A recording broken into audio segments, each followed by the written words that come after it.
하나님의 말씀은 요한복음 3장 3절에서 8절까지입니다. 찾으셨으면 한 목소리로 합독하겠습니다. 예수께서 대답하여 이르시되 진실로 진실로 내게 이르노니 사람이 거듭나지 아니하면 하나님의 나라를 볼 수 없느니라. 니고데모가 이르되 사람이 늙으면 어떻게 날 수 있사옵나이까? 두 번째 모태에 들어갔다가 날 수 있사옵나이까? 예수께서 대답하시되 진실로 진실로 내게 이르노니 사람이 물과 성령으로 나지 아니하면 하나님의 나라에 들어갈 수 없느니라. 육으로 난 것은 육이요 영으로 난 것은 영이니 내가 내게 거듭나야 하겠다는 말을 놀랍게 여기지 말라. 바람이 임의로 불매 내가 그 소리는 들어도 어디서 와서 어디로 가는지 알지 못하나니 성령으로 난 사람도 다 그러하니라. 아멘.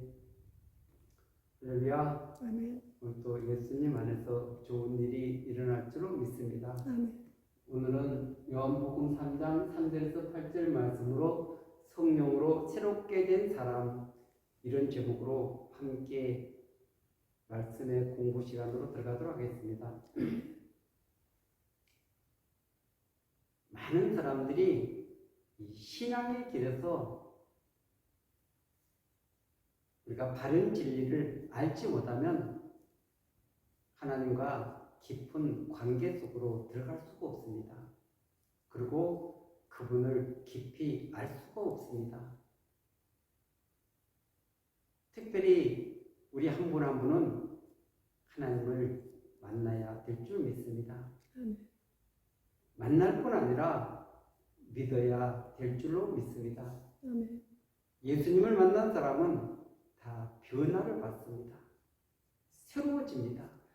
뜨거워집니다. 형식적인 사람이, 믿음의 사람이 진짜 그분을 깊이 체험하고 경험하는 놀라운 역사가 나타나게 되는 줄로 믿습니다.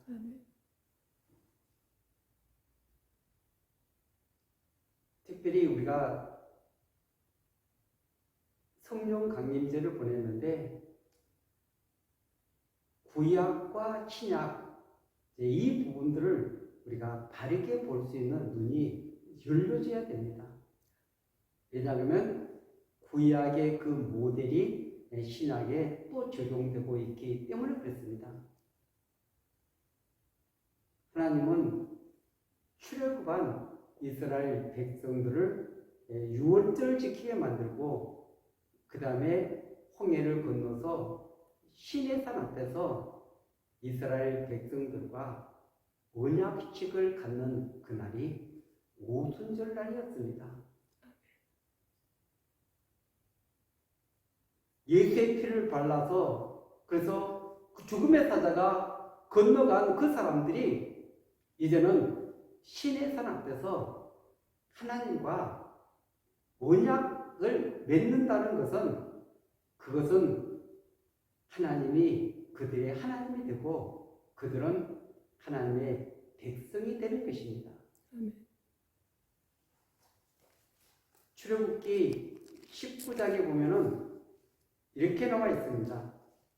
출애굽기 19장 5절과 6절에 보면 세계가 다 내게 속하였나니 너희가 내 말을 잘 듣고 내 언약을 지키면 너희는 모든 민족 중에서 내 소유가 되겠고 너희가 내게 대하여 제사장 나라가 되며 거룩한 백성이 되리라. 너는 이 말을 이스라엘 자손에게 전할지니라. 아멘. 이렇게 말씀하신 다음에 20장에서 10계명 또 21장에서 23장까지 사회법, 종교법 여러 가지 법들을 말씀하고 있습니다. 그런 다음에 24장에 가서 이 언약을 체결하는 내용이 나와 있습니다. 24장 4절에 보면은 모세가 나의 모든 말씀을 기록하고 이른 아침에 일어나 산 하늘에 제단을 쌓고 이스라엘 12지파대로 12기둥을 세우고 이스라엘 자손의 청년들을 보내어 야훼께 서로 번제와 화목제를 드리게 하고 6절입니다. 모세가 피를 가지고 반은 여러 양푼에 담고 반은 제단에 뿌리고 언약서를 가져다가 백성에 낭독하여 듣게 하니 그들이 이르되 여호와의 모든 말씀을 우리가 준행하리이다. 8절에 모세가 그 피를 가지고 백성에게 뿌리며 이르되 이는 야훼께서 이 모든 말씀에 대하여 너희와 세우신 언약의 피니라. 아멘.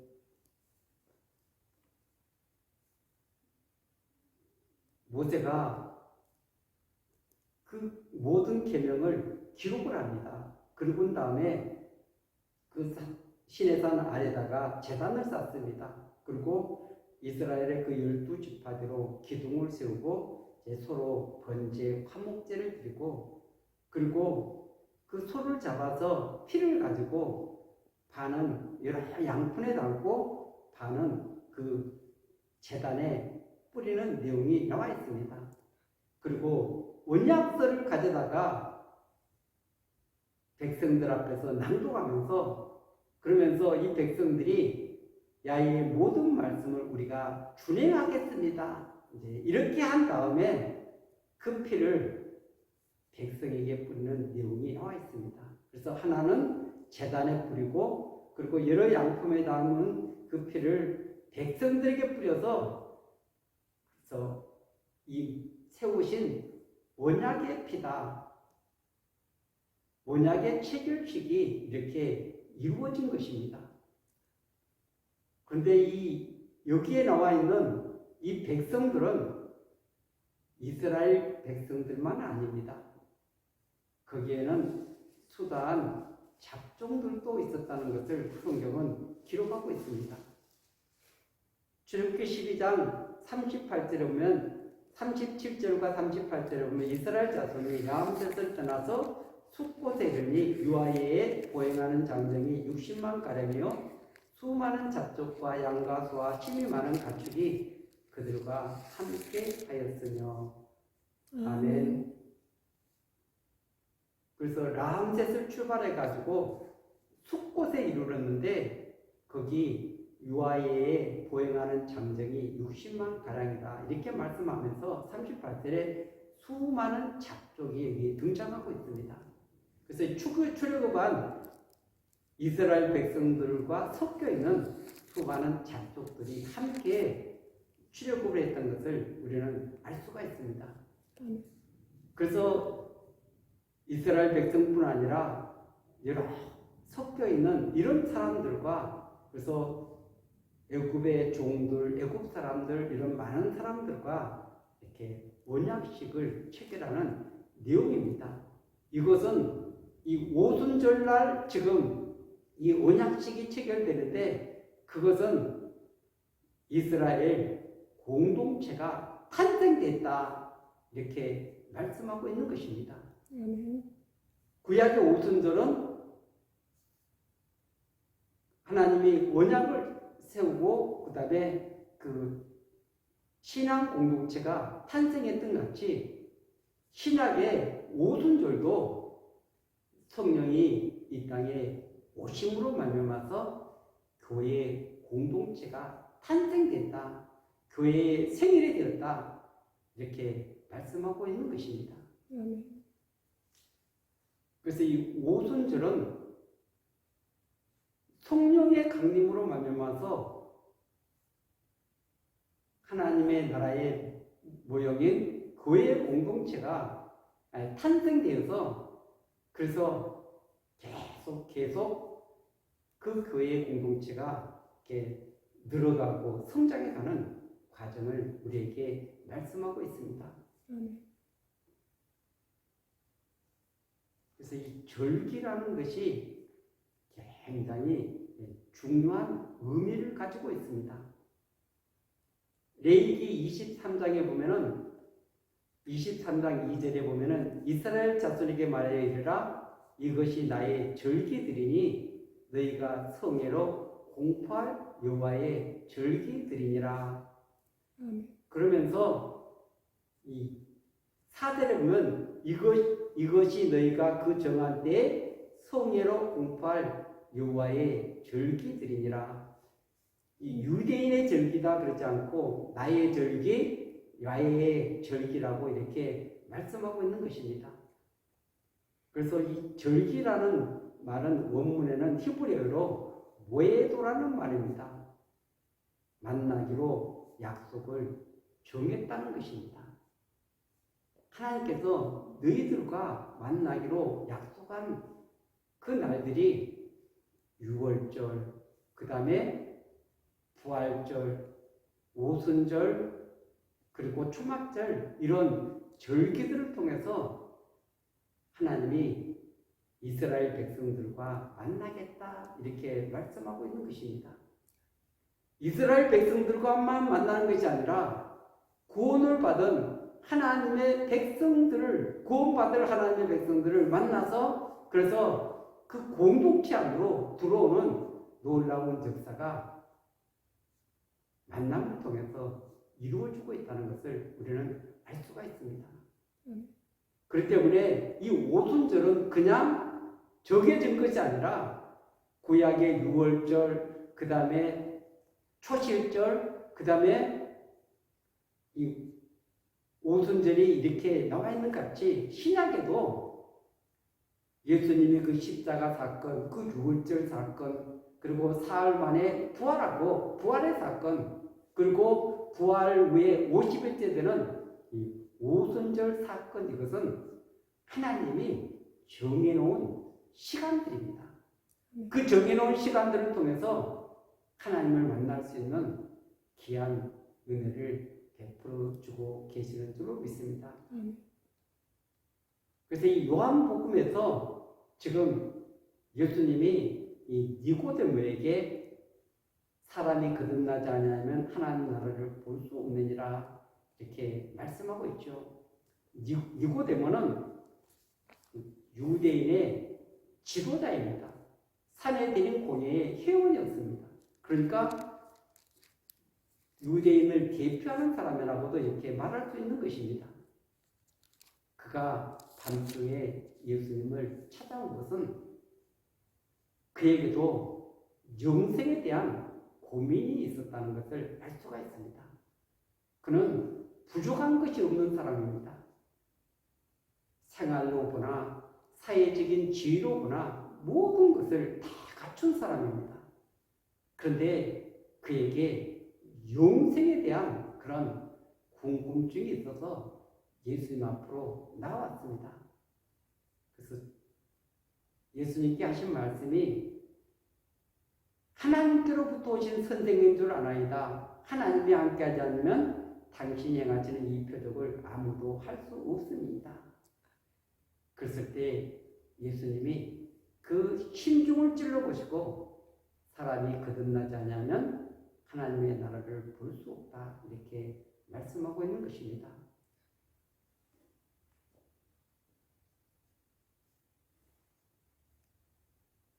특별히 예수님은 하나님의 나라에 들어가기 위해서는 새롭게 태어나야 된다 이 말씀을 하고 있는 것입니다. 지금 이 사람은 유대교의 지도자입니다. 그래서 이 유대교를 가지고는 하나님 나라에 들어갈 수가 없다. 새롭게 바꿔져야 된다. 종교생활을 가지고는 안 된다. 새롭게 하나님의 자녀로 하나님의 백성으로 태어나야 된다. 오늘 수많은 사람들이 이 믿음의 길에서 종교생활을 하다 보니까 하나님과 더 가까워지고 그리고 그리스도를 닮아가고 그리스도와 동행하는 이 믿음의 생활이 잘 연결이 안 되고 있다는 것을 우리는 알 수가 있습니다. 그래서 반드시 새롭게 태어나는 놀라운 역사가 있어져야 될 줄로 믿습니다.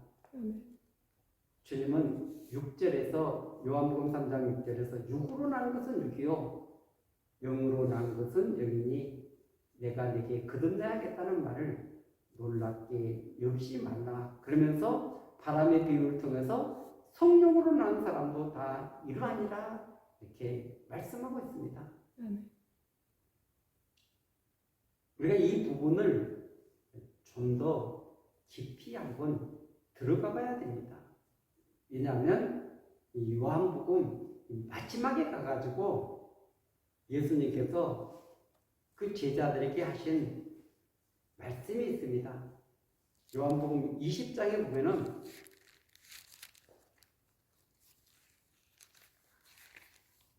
요한복음 20장 22절에 보면은 이 말씀을 하시고 그들을 향하사 숨을 내쉬며 이르시되 성령을 받으라. 아멘. 아멘. 근데 성령을 받으라 그러면 될 텐데 그들을 향해서 숨을 내셨다 이렇게 말씀하고 있습니다. 아멘. 창세기 2장에 보면은 하나님이 아담을 창조하시고 거기에 생기를 호 하고 불어내어서 그래서 생명이 된지라 이렇게 말씀하고 있습니다. 아멘. 그 흙으로 사람을 빚어서 그 안에 생명을 루아우 호 하고 생기를 불어넣으니까 살아있는 그런 하나님과 교제할 수 있고 교통할 수 있는 그런 영적인 새 생명으로 태어나는 모습을 보게 되는 것입니다.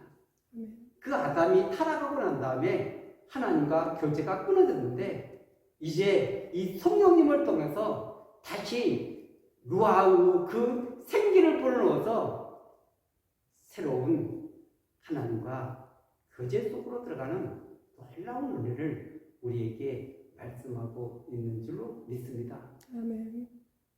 그렇기 때문에 성령이 아니고서는 우리를 새롭게 할 수가 없습니다. 우리가 조금 선한 일을 하고 좀 더 이렇게 종교 생활을 좀 멋있게 한다고 해서 되는 것이 아니라 근본적으로 새롭게 태어나는 역사가 있어져야 될 줄로 믿습니다. 아멘. 새 생명으로 태어나야지 옛사람의 옷을 벗어버리고 그리스도로 옷 입을 하고 사도 바울은 우리에게 말씀하고 있는 줄로 믿습니다. 아멘. 그렇다면 우리 안에 성령이 오시는 것은 그분이 우리 안에 임재해 계시는 것입니다. 오순절 마가의 다락방에 성령이 그들 가운데 임했다, 임재했다. 성령의 임재를 통해서 그들은 주님과 새로운 관계 속으로 들어간다는 것을 우리가 알 수가 있습니다. 아멘. 성령이 오심으로 말미암아서 우리는 예수님을 주인으로 우리가 인정하는 것입니다. 모셔드리는 것입니다. 아멘. 내가 주인 삼았던 이 모든 것들을 내어버리고 주님과 새로운 관계 속으로 들어가는 것입니다. 아멘. 종교인이나 또 세상에 믿지 않는 그런 수많은 사람들은 전부 다 그것이 자기가 원하는 자기의 뜻, 자기의 계획한 바를 이루어가는 사람들입니다. 그런데 성령으로 난 사람은 내 뜻, 내 생각, 내 방법을 포기하고 예수님을 주인 삼아서 하나님의 영광을 위해서 하나님의 뜻을 위해서 믿음으로 달려가는 사람들이 그의 공동체 예수 그리스도의 공동체인 줄로 믿습니다. 아멘. 그렇기 때문에 본질이 달라지고 그리고 그들의 삶의 가치관, 그들의 삶의 목표 모든 것들이 달라져야 된다는 것을 말씀하고 있습니다. 아멘. 조금 그냥 우리가 선행을 하고 좀 괜찮게 이렇게 남에게 보이고 이런 정도가 아니라 우리 본질이 바꿔지는 이것이 성령으로 난 사람인 줄 믿습니다. 아멘. 그래서 고린도후서 5장 17절이면 봐라 이전 것은 지나갔으니 봐라 새 것이 되었다. 우리에게 말씀하고 있는 것입니다. 이전에 옛사람은 벗어버리고 새 사람을 입게 되는 줄 믿습니다. 구약도 마찬가지입니다. 민수기를 보면은 이스라엘 백성들이 옛사람의 모습은 다 반역을 하고 불순종하고 그리고 하나님과 관계가 끊어진 사람들입니다. 그런데 가나안 땅에 들어간 사람은 어떤 사람들입니까? 새롭게 태어난 2세대들입니다. 새로운 백성들입니다. 그들이 하나님께 순종하면서 가나안 땅에 들어가는 은혜를 우리에게 설명하고 있는 것입니다. 그래서 우리 옛사람을 벗어버리고 새롭게 태어난 하나님의 백성들이 하늘의 시민권자로서 당당하게 하나님과 관계를 맺으면서 믿음의 길을 걸어가게 되는 줄로 믿습니다. 이렇게 된 사람이 성령으로 난 사람입니다. 성령으로 새롭게 태어난 사람들입니다. 그러면서 성령으로 태어난 사람은 반드시 주님과 교제하고 교통하고 그 관계가 날마다 새로워지는 사람이라는 것을 우리는 알 수가 있습니다. 부부가 법적인 부부가 되었다고 해서 그 사람들이 행복합니까? 아닙니다. 그 부부가 함께 살면서 미워하고 그리고 정말 원망하고 그 관계가 끊어진 가정들도 얼마나 많은지 모릅니다. 이것을 하나님과 빗대어 보면은 하나님과 계약 관계는 있는데 하나님은 의식하지 않고 내 마음대로 내 생각대로 불통하면서 살아간다면 그것은 올바른 신앙이 될 수가 없는 것입니다. 하나님이 바라보는 쪽을 나도 바라보고 하나님이 좋아하는 것을 나도 좋아하고 그분을 사랑하고 의지하면서 우리는 자꾸 관계를 발전시켜 나가는 이 관계가 신앙의 길이다. 이것을 우리는 깨달아야 될 줄로 믿습니다. 옛날에는 서먹서먹했는데 가면 갈수록 정말 날마다 기다려주고 날마다 마음이 그를 향하게 되고 날마다 가슴이 뜨거워지는 그래서 견딜 수 없는 그 마음을 가지고 예배를 드리고 말씀을 읽고 그분의 인도를 따라서 우리가 삶을 살아간다면 우리 안에 있는 미움은 사라지게 될 줄로 믿습니다. 관계의 회복이 이루어질 줄로 믿습니다. 그렇기 때문에 이 신앙은 추상적인 것이 아닙니다. 오늘의 삶 속에 그분이 임재하고 계시고 그리고 나의 삶을 이끌어 가시기 때문에 그래서 이것은 추상적인 것이 아니라 오늘 나의 삶 속에 관계 속에서 팩트로 이 모든 것들이 이루어지고 있다는 것을 믿어야 될 줄로 믿습니다. 그렇기 때문에 이 성령의 역사는 너무나 중요합니다. 디도서 3장에 보면은 이런 말씀이 있습니다. 3장 5절과 6절입니다. 우리를 구원하시되 우리가 행한 바 의로운 행위로 말미암지 아니하고 오직 그의 국률하심을 따라 중생의 씻음과 성령의 새롭게 하심으로 하셨나니 우리 구주 예수 그리스도로 말미암아 우리에게 그 성령을 풍성히 보여주사 우리로 그의 은혜를 입어 의롭다 하심을 얻어 영생의 소망을 따라 상속자가 되게 하려 하시니라. 아멘. 그래서 우리의 행한 그 의로운 행위로 하지 않고 오직 하나님의 의를 따라서 그분이 국민이 여겨주셔서 중생의 씻음, 거듭남은 제 씻음을 말하고 있는 것입니다. 새롭게 하시는 것을 말하고 있습니다. 새롭게 탄생하는 것을 말씀하고 있습니다. 그런데 성령을 통해서 새롭게 하셨다. 새롭게 탄생했다. 새로운 피조물이 되었다. 새 사람이 되었다. 우리에게 말씀하고 있는 줄 믿습니다. 아멘. 그래서 예수 그리스도를 통해서 우리에게 성령을 풍성히 부어줘서 그래서 그 은혜를 힘입어서 의롭다함을 얻은 그 백성들이 영원한 소망을 붙들고 그 다시 오실 그 주님을 바라보면서 오늘도 믿음의 길에서 상속자가 되었다 이렇게 말씀하고 있는 줄 믿습니다. 아멘. 하나님 나라를 상속받은 자는 얼마나 행복하겠습니까? 얼마나 기쁘겠습니까? 얼마나 즐겁겠습니까? 오늘 주님의 놀라운 은혜를 드렸고 날마다 주님과 동행하며 승리하는 저와 여러분들이 되시기를 예수 그리스도 이름으로 간절히 축원드리겠습니다. 아멘.